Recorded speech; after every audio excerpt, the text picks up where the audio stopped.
One of the very best and richest part of comic books is the wide variety of styles and techniques provided by each comic book artist. While each and every artist has its own merit, some undoubtedly stand out from the rest, for all the right reasons, such as today's subject, who is not only an artist in all the sense of the word, or a mentor and guide to younger artists, but also an accomplished musician, actor, and performer, with ties to some high-profile names in show business, and who, despite having worked in comics for a short amount of time, left a mark on the comic book world that remains relevant to this day. Meet Brian Apthorpe, an artist whose work is so extraordinary that it could very well be featured or confused with art from the Renaissance period. Brian Apthorpe's work is quite simply visual poetry. Seeing his work is always a feast for the eyes. While not entirely photorealistic, his style does offer an idealized version of anything and everything he draws. Without the need for excessive detailing, his art has just the right amount of cross-hatching to denote attributes, while allowing us to appreciate his figure work and shapes.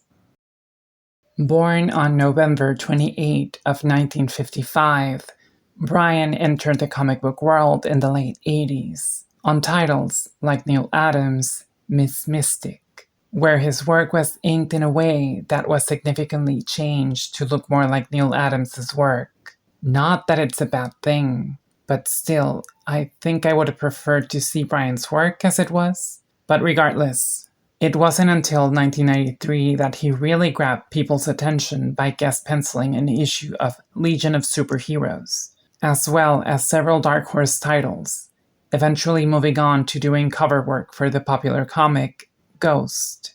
And that's when DC finally noticed him, grabbing him and putting him on several Batman titles. And that is when he finally became a familiar face amongst readers.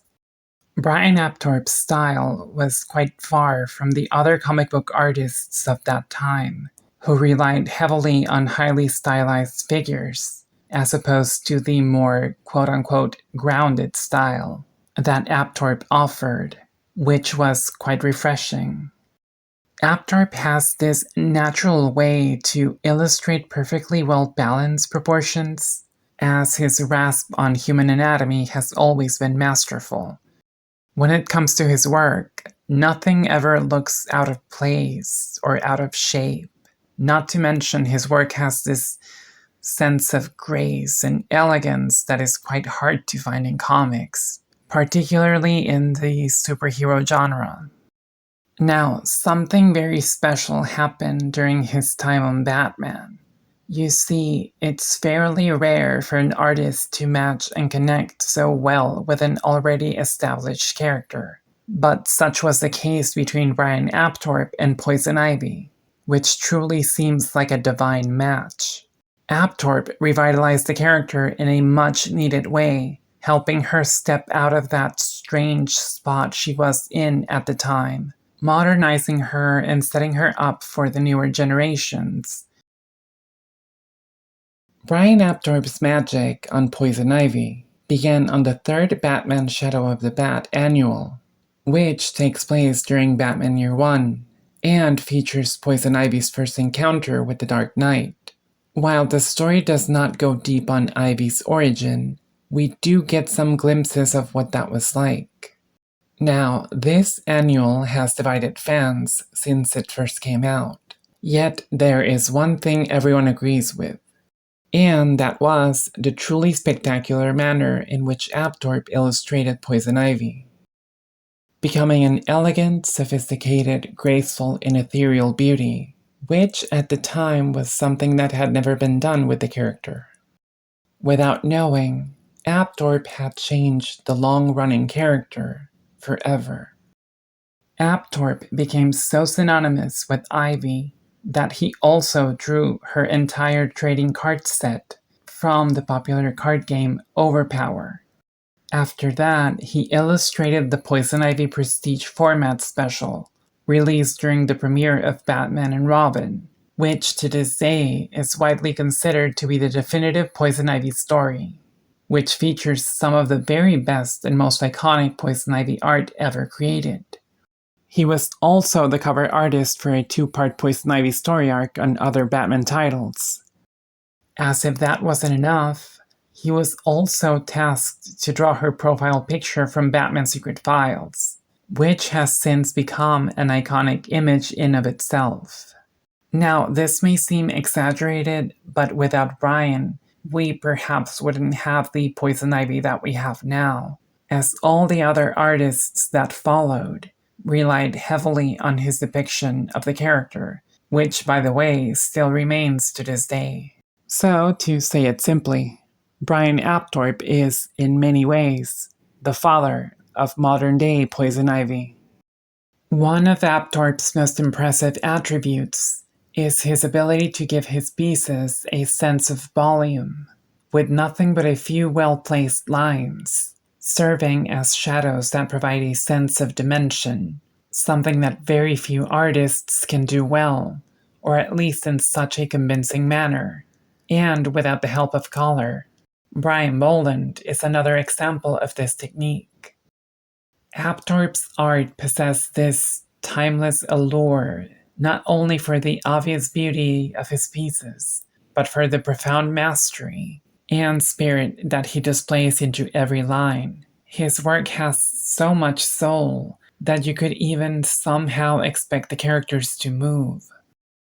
Now, if anything, there is only one little detail I have noticed he has some trouble with, and that would be older characters.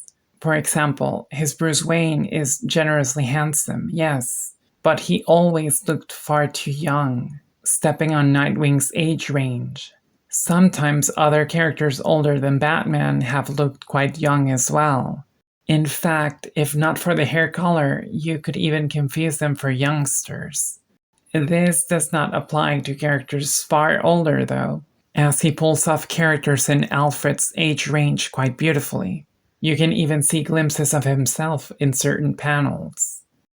Despite gaining the admiration from comic book fans and making a name for himself, Apthorpe retired from comics without an explanation, opting to become a teacher instead.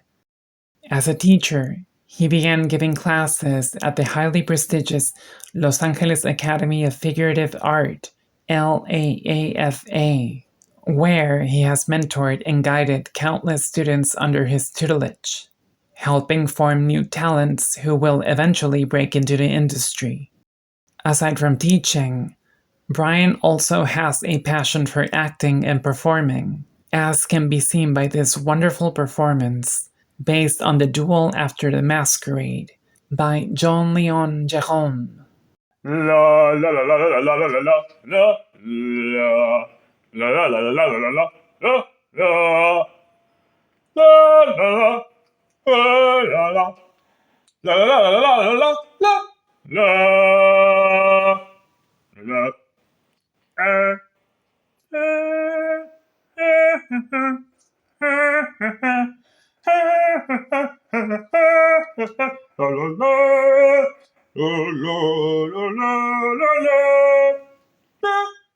However, there is another venue in which he also made a name for himself, and that is music. While comic books and music aren't exactly known for going side by side, with some exceptions of course, Apthorpe's passion for music is yet another creative outlet that has fueled his artistic drive, becoming not only a proficient singer and songwriter, but also an extraordinary ukulele player, recording several songs and appearing in several music videos. Later joining and becoming an essential member of the biggest ukulele band in the world, the UK Hits, with whom he has toured, playing multiple shows throughout the country. For those who may not know, the ukulele is a small guitar that originates from Hawaii, which has been featured in numerous songs, games, and even films. Popular musicians like Taylor Swift, Eddie Vedder, and Vance Joy have helped introducing it to mainstream audiences, Brian Apthorp's wife, the lovely Laurie Apthorp, who by the way is also an accomplished ukulele player, created the popular ukulele, which is a device designed to make life easier for all ukulele players by serving as a support for the musical instrument. Now, aside from his wife, and as previously mentioned, Brian Apthorp is related to some very creative individuals. For example, he is the uncle of the up-and-coming puppeteer star, Ramona Apthorp, who has worked for several high-profile shows, designing, creating, and even performing for such shows as the notorious Yo Gabba Gabba, also for the lewd comedy series Crank Yankers, and the highly popular celebrity talent show Masked Singer. So it would seem like art and music run through the Apthorp family. In the comic book world, where comic book artists tend to follow fads and trends to appease to the general public, it's quite refreshing seeing someone like Brian Apthorp, who decided to go his own way, regardless of where the current was going. Nobody draws Nightwing quite like Scott McDaniel. Nobody draws Lobo quite like Simon Bisley. Nobody draws Catwoman quite like Jim Balint. And no one will ever draw Poison Ivy quite like Brian Apthorp. As always, thank you very much for watching. Hope to see you in the next one. Be safe and well. And remember that it's never too late to start anything you want or go after your dreams. So go get 'em. You can go your own way, go your own way. You can go your own way, go your own way. You can go your own way, go your own way. You can go your own way, yeah, yeah, yeah, yeah. You can go your own way, go your own way. You can go your own way, yeah, yeah, yeah, yeah.